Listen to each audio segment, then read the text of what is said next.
ฮัลโหลสบายดีทุกคนสบายดีFCมื้อนี้บุญยังจะพาไปเบิ่งบ้านห้วยดกเนาะเขาเจ้าเฮ็ดบุญปดปีบุญเกลือเผาขมุก็ว่าไปอันนี้ทางบรรยากาศทางในนั้นจะเป็นอะไรนั้นเฮาก็รอกันติดตามกันไปเบิ่งนํกันพ่อแม่พี่น้องบ้านเฮาไปเบิ่งนํกันเลยอันนี้บ่แม่นปักปองเขาเนาะคือสิเป็นบนฮับบัดซอกบัดเสิร์นจังซั่นจังซี่อะไรก็ว่าไปเนาะอันนั้นกำลังจัดตู้จัดตั้งวางเพื่อหับแขกหับคนจังซะโอ้เขาเจ้าก็มีหน่วยงานพิมพ์งานเขาเจ้ามาห้าง5ดาแดงบน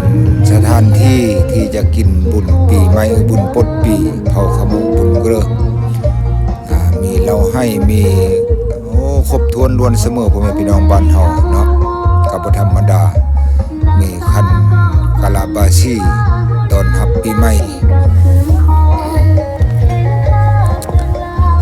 ตามฮีต12ของ14เขาเจ้านี่เขาเจ้าก็นึ่งเพือกนึ่งมันโอ้เฮ็ดหลายอันหลายเนี่ยพ่อแม่พี่น้องนี่เป็นเพือกเป็นมันหลังจากเก็บผลผลิตผลปลูกแนวปลูกแนวเครื่องปลูกของฝังอยู่ให้อยู่สวนหลังจากนั้นก็ได้เอามาหมกมานึ่งมาเก็บมาเก็บมาหมกมานึ่งมาเฮ็ดแบบเอาเป็นฮีตเป็นของให้ผู้ที่ล่วงลับวันพบุรุษที่ล่วงลับลงไปนั้นได้คบได้กินนำซันซะคุณพ่อคุณแม่คุณปู่คุณย่าที่เคยเลี้ยงเคยดูที่เพิ่นเคยเฮ็ดเคยสร้างเคยซอก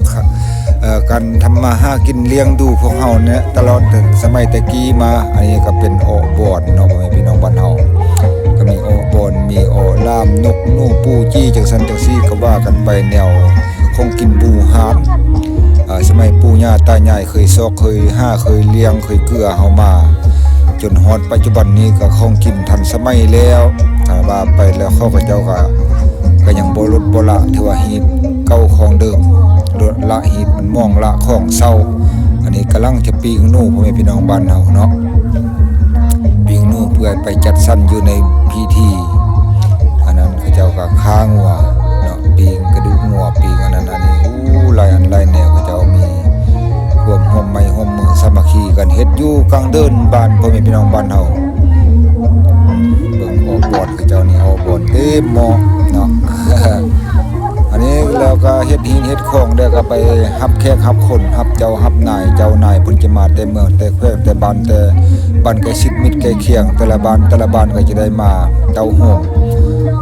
ถึกเสื้อเชิญแขกทางนอกบ้านถึกเสื้อเชิญก็จะได้มาเนาะอันนี้บรรยากาศที่อยู่ที่บ้านห้วยดกเมืองสัญญาบุรีแขวงสัญญาบุรีพี่น้องเอ่ยก็บุญยังได้มาอัดคลิปลงให้พี่น้องบ้านเฮาได้เบิ่งได้ชมบรรยากาศโอ้น่าแซ่บคือสิหอมดีนี่ทีมงานทางแม่ครัวเขาเจ้าเนาะได้เฮ็ดเพื่อรับแขกรับคนนี่แหละโอ้มีเลือดมีลมมองแม่ซีนงัวเขาเจ้าเฮ็ดเนาะขางัวขาหยังเพื่อเป็นอาหารเสริมคันสิเก็บเกณฑ์